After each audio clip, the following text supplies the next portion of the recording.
Diante de tantas mortes provocadas pela Covid, sobreviver à doença é uma verdadeira vitória. Mas para algumas pessoas, o fim da fase mais crítica da doença é também o início de um longo período convivendo com as sequelas causadas pela infecção. É a chamada síndrome pós-Covid, que, de acordo com a OMS, afeta 1 entre 10 pessoas que tiveram a doença. É o que você vai ver no programa de hoje. Continue com a gente, continue ligado.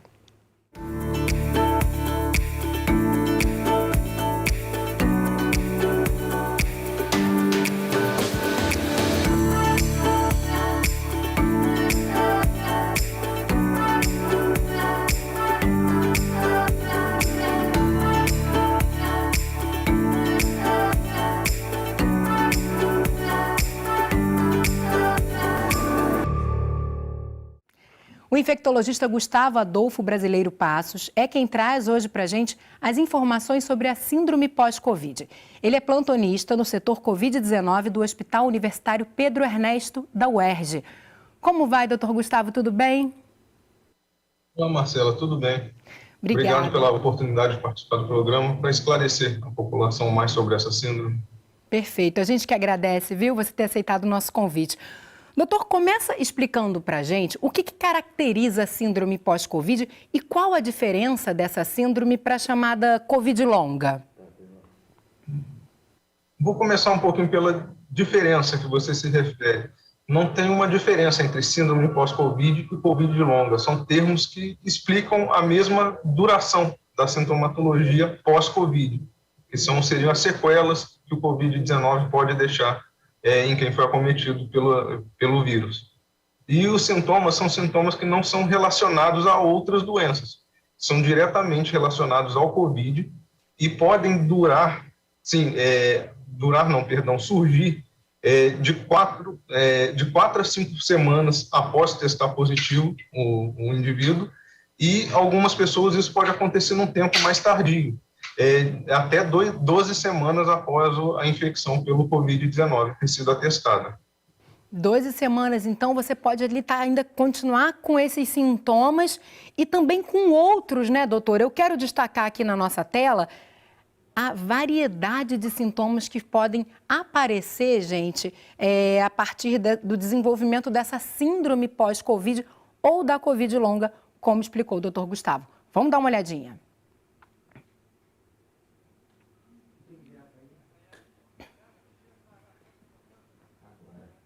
Olha lá, a gente tem aí problemas cardíacos, inflamação do cérebro, que seria encefalite, depressão, alterações na visão, insônia, perda de memória, dificuldade de raciocínio, falta de ar e redução da capacidade pulmonar, fadiga e dores articulares, diarreia crônica, perda de cabelo, alterações na pele, zumbido crônico, diabetes, problemas renais, hepatite e também labirintite. É impressionante, né, doutor Gustavo, que é uma variedade muito grande de sintomas que estão relacionados àquela infecção inicial. E a gente, muitas vezes, nem consegue fazer uma relação direta, né, entre alguns desses sintomas e a Covid em si. Sim, nós temos listados, até pela OMS, mais de 200 sintomas que podem surgir na síndrome pós-Covid, mas alguns deles são mais frequentes na população. O que a gente pode destacar e que a gente observa mais nos nossos pacientes seria o cansaço, fadiga, alguns pacientes persistem com falta de ar, tosse, uma dor de cabeça, cefaleia, né, importante, a perda de olfato e paladar em alguns pacientes também persiste por algumas semanas, muitos pacientes relatam queda de cabelos, dores musculares, dores articulares, e também a gente está vendo bastante prevalência de distúrbios do sono, associados também à ansiedade e depressão. E alguns desses sintomas, né, como você citou, a perda de olfato, perda de paladar, são questões, claro, que incomodam, mas a gente pode até lidar com eles ali no dia a dia. Agora, outros podem ser até incapacitantes ou trazer um risco para a vida também, né? Sim, sim. Existem sintomas que, principalmente nos pacientes com Covid moderado a grave, causam uma dificuldade da pessoa retomar suas atividades do dia a dia. No caso da falta de ar, por exemplo, uma pessoa que permanece com cansaço pode ter a inflamação do Covid pode gerar uma fibrose no pulmão. O que é isso? É uma resposta ao ataque do vírus ao pulmão que gera, vamos falar de uma maneira simples, uma cicatriz no pulmão. Isso diminui a capacidade de absorver oxigênio e, consequentemente, gera um cansaço em quem desenvolveu essa sequela do Covid. E é uma sequela incapacitante. Alguns pacientes, ainda bem que não é uma maioria, acaba ficando até dependente de oxigênio e não consegue retomar suas atividades do dia a dia. E a gente sabe, né, doutor, que é tudo muito novo. A gente está falando de uma doença, né, gente, que a gente ainda está descobrindo aí no meio do caminho uma série de coisas sobre ela. Mas já se sabe se há algum tipo de relação entre a persistência desses sintomas, né, e surgimento também desses outros sintomas todos que nós citamos aqui, com a cepa desse vírus ou com a gravidade, né? Você falou agora da gravidade da infecção. Existe alguma relação que possa ser feita ou as características desse indivíduo também antes dele ser infectado? Há alguma explicação? O que nós vemos, assim, não existe uma relação clara. Apesar desse nosso tempo já de pandemia, quase 2 anos de pandemia, nós vemos pacientes que já têm múltiplas comorbidades, acabam tendo um quadro grave de Covid, mas saem sem sequelas do Covid. E outros pacientes jovens que não têm comorbidade alguma, não têm outra doença, né, e acabam ficando com sequelas do Covid. Isso ainda não está muito claro, ainda está sendo estudado qual a cepa mais virulenta, que é a que causa mais impacto na doença, né, da doença no indivíduo. Ainda não ficou muito claro qual, e a gente está estudando justamente nos ambulatórios pós-Covid essas relações, mas ainda não tem nada estabelecido de fato. Uhum. E às vezes é até difícil a pessoa identificar, né, como eu falei, porque qual a relação desses sintomas com a Covid? Agora, tem também consequências que acontecem a partir de uma internação. Às vezes a pessoa precisou ficar internada por conta da Covid e ela vai ter também essas sequelas desse período em que ela ficou internada, dos procedimentos que foram feitos. Queria que você trouxesse um pouquinho isso para a gente, porque isso acaba entrando também, né, nesse momento, muitas vezes, de tratamento de uma Covid longa ou de uma síndrome pós-Covid. Sim, a gente vê isso principalmente nos pacientes que desenvolveram a insuficiência respiratória, né? Principalmente nos pacientes que precisaram de internação em unidades intensivas, que precisaram ser entubados. Esses pacientes, por conta da internação também, desenvolve uma perda importante de massa muscular, sarcopenia, e, consequência disso, alterações motoras que precisam de uma reabilitação. Juntamente com essa reabilitação motora, por conta da intubação, também precisa uma reabilitação respiratória. O paciente, antes que estava dependente do ventilador, para poder manter o seu suporte de oxigênio, tem que recuperar essa musculatura através de exercícios, e nós temos assim um apoio bom da fisioterapia no nosso ambulatório pós-Covid também, que ajuda nisso. Outras consequências seriam também assim, úlceras de pressão, o paciente que fica muito tempo acamado no leito pode desenvolver, e também tem alterações psiquiátricas decorrentes dessa internação. Muitos pacientes, por conta da própria internação prolongada, desenvolvem depressão, ansiedade e problemas do sono, como eu citei anteriormente. Muitas coisas se misturam, né? Porque a gente viu aqui nessa lista de sintomas a própria depressão, né? Que pode ser também uma consequência não apenas da infecção, mas também desse momento em que essa pessoa ficou internada. Teve algum caso nesse período, né, que você ficou trabalhando e tendo contato com essas pessoas que desenvolveram essa síndrome essa síndrome pós-Covid? Algum caso que tenha te chamado mais atenção? Algo atípico que vocês não esperassem que tivesse relação com a Covid e que tinha essa relação, que vocês depois foram descobrir que havia, sim, essa relação de causa e efeito? Algo que você pudesse compartilhar com a gente aqui hoje? Sim. Nessa parte psiquiátrica mesmo, nós ficamos um pouco surpreendidos, porque pacientes sem histórico nenhum, sem histórico familiar também de problemas psiquiátricos acabaram desenvolvendo. E muitos não no COVID muito grave, como eu falei. Paciente que teve um COVID moderado e acabou desenvolvendo alterações psiquiátricas por conta do COVID, a gente relaciona diretamente ao COVID-19. É impressionante, né? A gente tem muita coisa, muita informação ainda a descobrir sobre essa doença. E, doutora, a gente vai fazer um rápido intervalo e daqui a pouquinho a gente vai mostrar uma unidade da rede pública de saúde criada para atender pacientes com sequelas da Covid e pesquisar as consequências da doença. Fica de olho que a gente volta já.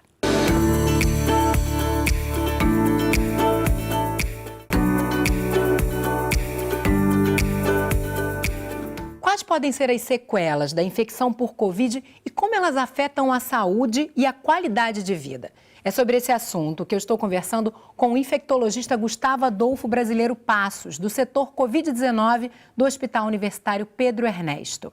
Doutor, no primeiro bloco a gente entendeu, né, quais são normalmente essas sequelas mais comuns da Covid-19. Falamos um pouquinho das questões também relacionadas ao tempo de permanência de internação. E agora a gente vai conhecer, gente, o Centro Multidisciplinar Pós-Covid do Hospital Universitário Pedro Ernesto, da UERJ, que foi criado, né, doutor, justamente para identificar, tratar esses pacientes e conhecer melhor essas sequelas. Vamos dar uma olhadinha. Reabilitar pacientes afetados pela Covid e colher dados para a produção científica. Foi para isso que a UERJ, a Universidade Estadual do Rio de Janeiro, criou o ambulatório pós-Covid. As 13 especialidades atendidas aqui, como fisioterapia e cardiologia, ficam todas concentradas nesse corredor. A expectativa é que 400 pessoas sejam atendidas por dia.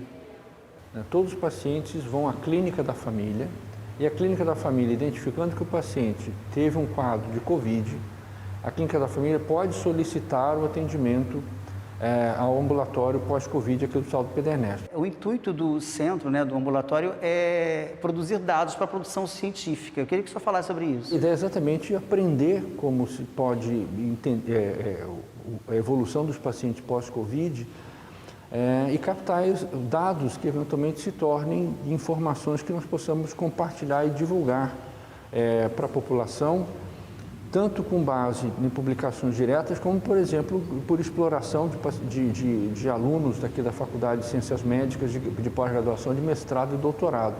Juliandro, de 39 anos, ficou um mês internado, sendo 20 deles entubado. Teve 90% dos pulmões comprometidos e está se tratando há 2 meses no ambulatório. Já passou por todas as especialidades. Hoje faz apenas fisioterapia. Eu cheguei de cadeira de roda aqui, que eu não conseguia andar, que eu perdi quase 20 quilos, né? Eu não tinha mais força para andar, né? E graças a Deus a fisioterapia me fez andar de novo, caminhar, entendeu? E como é que você se sente? Hoje estou bem melhor do que eu cheguei aqui, né, pós a internação. Hoje já estou bem melhor, ainda não tive alta. Vou ter alta ainda conforme o tempo, né? Muito legal, né? A gente vê um paciente que fala que chegou de cadeiras de rodas e a gente vê a imagem dele correndo agora. Como é fundamental, de fato, esse tratamento todo multidisciplinar, toda essa união de várias especialidades para poder tratar pacientes como ele. Agora, doutor, o doutor Paulo falou na matéria que há um encaminhamento, normalmente, né, por parte da clínica da família, que identifica esses casos. Mas no Brasil a gente tem algum protocolo de identificação dessa síndrome pós-Covid? Há algo que a gente siga nacionalmente, né, para que de fato esses pacientes sejam identificados e tratados corretamente? Sim, no Brasil, o Ministério da Saúde do Brasil desenvolveu um protocolo voltado justamente para os pacientes pós-Covid. Nele tem uma estratificação do paciente se ele tem um Covid leve, um Covid moderado ou um Covid grave, e baseado nisso, o paciente é encaminhado ou não para esses ambulatórios pós-Covid. Cada município tem uma particularidade, como o município do Rio de Janeiro tem um protocolo baseado até no Ministério da Saúde, mas com algumas diferenças, mas basicamente é o mesmo, e a gente tenta seguir esse protocolo. Mas então, só para ficar claro, esse paciente, né, que foi identificado pela rede que teve Covid, está ali notificado, ele continua sendo acompanhado pela rede, é isso? Ele fica sendo monitorado para que se entenda se vai haver a manifestação de algum daqueles sintomas? Sim, sim. O paciente, quando ele é identificado tem que ter o COVID comprovado, através dos testes de COVID, e a partir do momento que ele apresenta um sintoma que a atenção básica identifique como um sintoma relacionado ao COVID, ele pode ser encaminhado para nós continuarmos o atendimento desse paciente. E é muito importante, então, eu imagino, doutor, que esse paciente também fique atento, né, gente, a algum sintoma que possa aparecer. Que, como eu falei lá no início do programa, muitas vezes a gente não faz a relação. A gente acha que é qualquer outra coisa, não aquela Covid que a gente teve. Isso pode acontecer também. Eu queria que você chamasse a atenção para alguns sinais, né, que necessariamente a gente precisa observar. Exemplo, né, tive Covid 1 mês atrás, eu preciso estar atenta a quê e por quanto tempo? Como a gente viu no bloco anterior, a síndrome pós-Covid pode se manifestar até 12 semanas após o quadro inicial de Covid. E dos sintomas que eu posso chamar mais atenção, é assim, um cansaço muito persistente, pode ser um sinal de alerta. O Covid pode atingir também o sistema cardiovascular. A gente viu gerar uma inflamação do coração, o paciente ficar atento a palpitações também, a cefaleias de forma importante também, ou quadros de dormência em membros, alterações da fala também podem acontecer, ainda estando relacionados ao Covid-19. Esses seriam os sinais de alerta. Eu preciso buscar um serviço de saúde caso eu identifique esses sintomas, então, né? Porque eu posso estar correndo risco, né? Exatamente. É um risco porque o Covid, ele é uma infecção assim, multissistêmica. Ele atinge várias partes do nosso corpo. E uma coisa importante que ele faz é alterar a coagulação. Ele faz a coagulação acontecer de forma mais rápida. E muitos alguns desses sintomas, quando há um trombo, que é a coagulação do sangue, entope uma artéria, uma veia importante, pode gerar um sinal de alerta, que são um desses que eu pontuei. Certo. E vamos lá, mais uma hipótese, né? Tive a Covid, mas não apresentei nenhum desses sinais de alerta. É necessário, é recomendado que uma pessoa que tenha tido a doença passe por algum tipo de exame depois, ou uma avaliação? Tem alguma orientação nesse sentido para a população de forma geral? Nesse sentido, não. Para os pacientes com a forma leve da doença, não tem um acompanhamento contínuo como nos pacientes com a doença moderada a grave. Nós temos demanda interna do hospital, que são dos pacientes que tiveram a doença moderada e grave, né? Esses pacientes costumam apresentar um pouco mais também decorrente da internação. Aí a gente segue esse acompanhamento. Já na atenção básica, se o paciente não tinha nenhuma comorbidade prévia, ou se ele tem e o sintoma não se relaciona à comorbidade que o paciente já tem, não há uma indicação para acompanhar num ambulatório pós-Covid. Certo. Então, de forma geral, lembrando dessa questão da comorbidade, né, gente, que é a presença de uma outra doença para além da Covid, isso sempre pode trazer uma gravidade maior para o quadro da infecção, né, doutor? E contribuir aí para esses sintomas que possam aparecer na fase pós-Covid. Então, ficar atento a isso também. E, doutor, existem orientações gerais que possam ser dadas aqui para os nossos espectadores quanto a esse período de cuidados mesmo, quanto à alimentação, descanso? Porque tem gente que teve a infecção, de repente foi um pouquinho mais leve e já retoma a vida, ou então gente até que teve um pouco mais grave, mas não precisou ficar internado, e a gente sente que o corpo demora ali para retomar o ritmo muitas vezes, né? O que vocês orientam sobre esses cuidados nesse período depois da infecção? Nós sempre orientamos um estilo de vida saudável, né, após a infecção e antes dela também, como de uma maneira geral para todos os nossos pacientes. Importante, assim, o Covid muito relacionado ao cansaço, a gente vê muitos pacientes fumantes, cessar o tabagismo é de extrema importância para isso. tentar desenvolver uma vida menos sedentária após a infecção. Isso até vai ajudar no quadro, melhorando a capacidade pulmonar desses pacientes. E em questão a dores também, quando a gente pratica uma atividade física, dores musculares, dores articulares tendem a ter uma melhora também. Isso vai contribuir não só para a melhora do pós-Covid, mas de uma maneira geral para a vida do paciente. É verdade, né?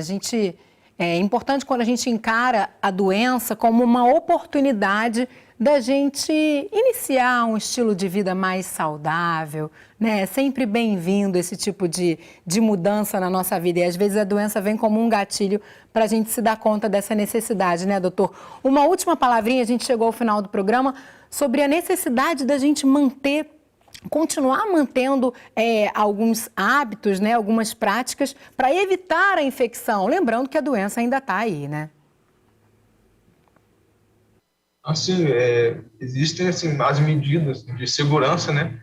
O importante, a gente sempre frisa, o Covid é uma doença que, além de acontecer pelo ar, né, a contaminação pelo ar, também tem a contaminação com o contato. A higiene de mãos é fundamental.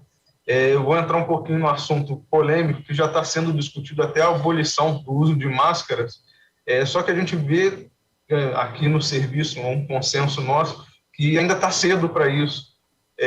Alguns lugares já estão abolindo o uso, porém, a gente está num momento um pouco mais tranquilo em relação aos meses anteriores, mas ainda não chegamos num nível que a gente pode abolir completamente. Então, o uso de máscara, a gente encoraja o uso de máscara. Higiene das mãos também é fundamental. E vacina, né, doutor?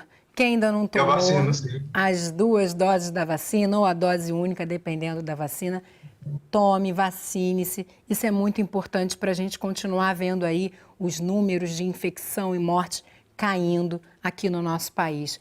Doutor, muito obrigada por sua participação, muito obrigada por suas informações, seus esclarecimentos. Espero que a gente consiga aí contribuir para que as pessoas, para esse autocuidado, né, para que as pessoas também identifiquem esses sintomas, busquem ajuda, enfim, para que tenhamos mais saúde todos nós.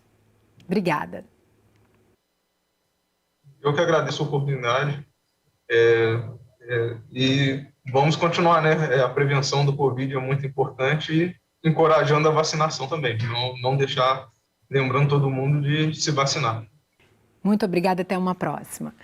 E o Ligado em Saúde de hoje fica por aqui, mas você pode rever este e todos os nossos outros programas no site do Canal Saúde e no canal da emissora no YouTube. Se quiser falar com a nossa equipe, mande mensagem para o nosso WhatsApp pelo número 997018122.